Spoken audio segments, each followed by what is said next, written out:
Hello everyone, તમારું સૌનું ખૂબ ખૂબ હાર્દિક સ્વાગત છે પ્રિયસર વિદ્યાપીઠ કોલેજની ઉપર. મારું નામ છે પ્રિયેશ પટેલ. રાઉન્ડ 3 પૂરો થઈ ચૂક્યો. રાઉન્ડ 3 નું જે કેટલાય સ્ટાર્ટ થયું, કેટલાય બંધ થયું, એ દરેક અપડેટ એસીપીસી ની વેબસાઇટ ઉપર પણ આવી ગઈ ને આપણે પણ આપી દીધી. હવે આ વાત છે રાઉન્ડ નંબર 4 ની. કઈ રીતે ઓનલાઈન રાઉન્ડ છે, કેવી રીતે ઓફલાઈન રાઉન્ડ છે, તમામ માહિતી રાઉન્ડ 4 માટે હું તમને આજના વિડીયોની અંદર આપવાનો છું. પણ એની પહેલા પ્રિયસર વિદ્યાપીઠ કોલેજ જે આપણી કોલેજ માટેની સ્પેસિફિક ચેનલ છે, જેના ઉપર તમે આ વિડીયો જોઈ રહ્યા છો, આ ચેનલને સબસ્ક્રાઇબ કરવાનું ખાસ ભૂલતા નહીં. આ ચેનલ ઉપર કોલેજ રિલેટેડ ક્યારે એક્ઝામ હશે, ક્યારે મિડ સેમ હશે, શું તૈયાર કરવાનું, આઈએમપી ક્વેશ્ચન્સ, આ બધી જ માહિતી આ જ ચેનલ ઉપર આવે છે. અને સ્કોલરશિપની જે આપણી માહિતી છે એ આપણી પ્રિયસર જ્ઞાનપીઠ યુટ્યુબ ચેનલ પર આવે છે. એટલે સ્કોલરશિપની અપડેટ માટે પ્રિયસર જ્ઞાનપીઠ ઉપર બનેલા રહેજો. બાકી તમે આપણી મેઇન ચેનલ ઉપર તો બનેલા જ છો, એટલે તમને બધી જ માહિતી ઘરે રહીને રાઉન્ડ 4 ની મળતી રહેશે. સાથે જીટીયુમાં જેમણે એડમિશન લીધું છે એમના સેપરેટ વોટ્સઅપ ગ્રુપ બનાવેલા છે. ડિસ્ક્રિપ્શનમાં વોટ્સઅપ ગ્રુપની લિંક છે, જોડાઈ જજો. અને સેમ 1 ના બધા જ કોર્સ લોન્ચ થઈ ગયા છે, લિંક ડિસ્ક્રિપ્શનમાં છે. ખાસ સરસ રીતે ભણવું હોય, જેમાં આપણે દરેક કોર્સમાં ગેટ અને government exam related chapter wise MCQ પણ મૂકવાની શરૂઆત કરી દીધી છે. એટલે કોલેજની સાથે સાથે તમે ગવર્મેન્ટ એક્ઝામની તૈયારી પણ પહેલા જ સેમિસ્ટરથી સેમ પ્રાઇસમાં અમારી સાથે કરી શકો છો. આ તમારા માટે બેસ્ટ ઓપોર્ચ્યુનિટી છે. ડિસ્કાઉન્ટ ચાલે છે, થોડાક દિવસ માટે છે, પછી ડિસ્કાઉન્ટ બધા બંધ થઈ જવાના. હવે આપણે એસીબીસી ની વેબસાઇટ ઉપર જઈએ. પહેલી જે એડવર્ટાઇઝમેન્ટ છે એને આપણે ઓપન કરીએ. પ્રથમ વર્ષ ડિગ્રી એન્જિનિયરિંગ ઓનલાઈન પ્રવેશ પ્રક્રિયાના રાઉન્ડ 3 ની પ્રવેશ કાર્યવાહી 28/7 ના રોજ પૂર્ણ છે. ડિગ્રી એન્જિનિયરિંગ અભ્યાસક્રમ ધરાવતી સ્વનિર્ભર ઇજનેરી સંસ્થાઓ ખાતે રાઉન્ડ 3 ની પ્રવેશ કાર્યવાહી બાદ નોન એલોટમેન્ટ નોન રિપોર્ટિંગ સંખ્યા ખાતે પ્રવેશ રદ થવાના કારણે ખાલી પડેલી બેઠકોનો કાર્યક્રમ આ રીતે છે. બરાબર, હવે તમે સમજી લેજો. Self finance vacant sheet information ACPC website ઉપર 28/7 આવશે. મતલબ કાલે લિસ્ટ આવશે કે કઈ પ્રાઇવેટ કોલેજમાં કેટલી સીટ ખાલી છે. Vacant sheet information on institute website 29 તારીખે ઇન્સ્ટિટ્યૂટની વેબસાઇટ ઉપર પણ એ લિસ્ટ આવી જશે.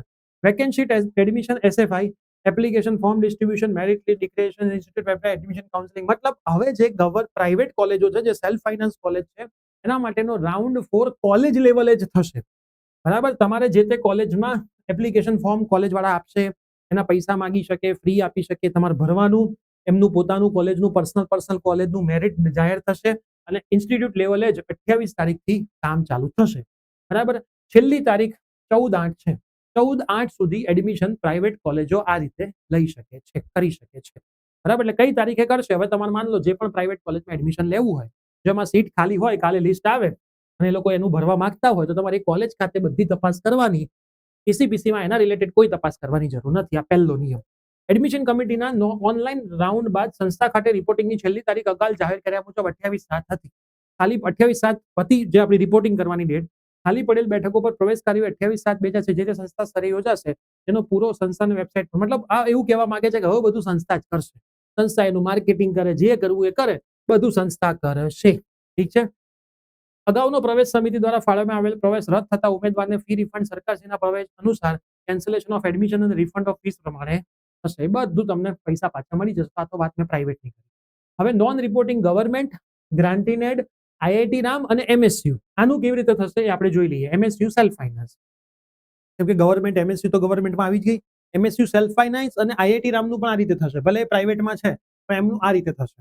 હવે જો એ લોકોનો માટે શું નિયમ છે, બરાબર, નોન રિપોર્ટિંગ અને પ્રવેશ રદના કારણે જે ખાલી પડેલી સીટો છે, બધી ગવર્મેન્ટ, બધી ગ્રાન્ટીનેડ મતલબ અનુદાનિત સંસ્થા, આઈઆઈટી રામ પણ એમાં એ લોકોએ રાખી છે અને એમએસ પ્રાઇવેટ પણ એમાં જ રાખી છે. લોકોએ એને આમાં કન્સિડર કરી છે. એમએસ પ્રાઇવેટ માટે તમારે ઓફલાઈન એક કોલેજે જવાનું નહીં, આઈઆઈટી રામ માટે પણ જવાનું નહીં. હવે એનું શું છે એ સમજી લઈએ આપણે.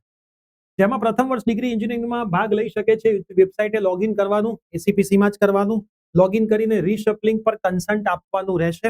ફક્ત સરકારી સંસ્થાઓ માટે ચોઇસ ફિલિંગ કરવાની રહેશે. હવે ગવર્મેન્ટ માટે ચોઇસ ફિલિંગ.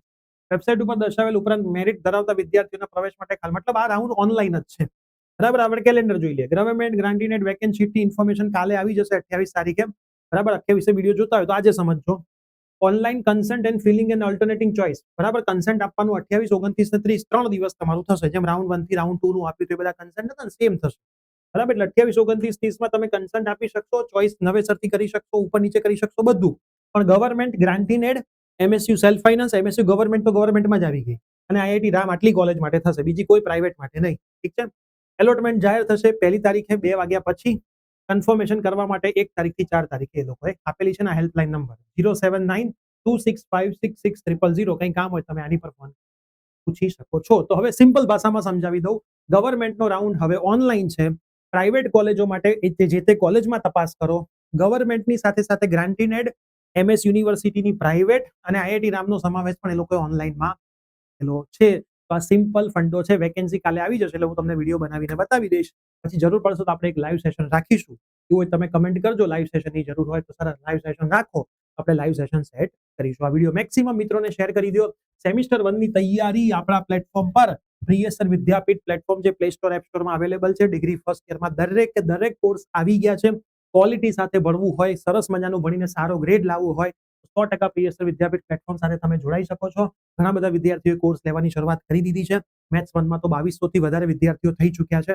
સરસ ભણવું હોય તો મળીએ છીએ. Bye bye.